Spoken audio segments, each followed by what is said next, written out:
পুরুষ মানুষ চাকরি পেলে বিয়ে করার চিন্তা করে, আর নারী চাকরি পেলে স্বামী ছাড়ার চিন্তা করে।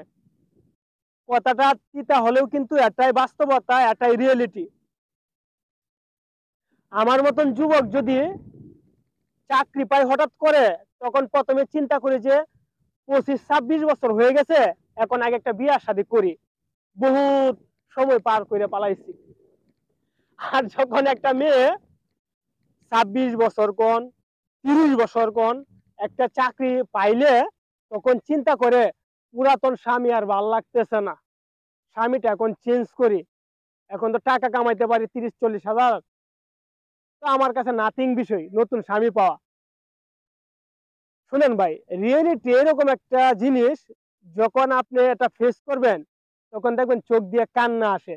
অনেকে আমার কথাগুলো হাসি মনে করতেছে, কথাগুলো কিন্তু ভাই হাসি না, এখন বর্তমান প্রেক্ষাপটে এগুলাই ঘটতেছে।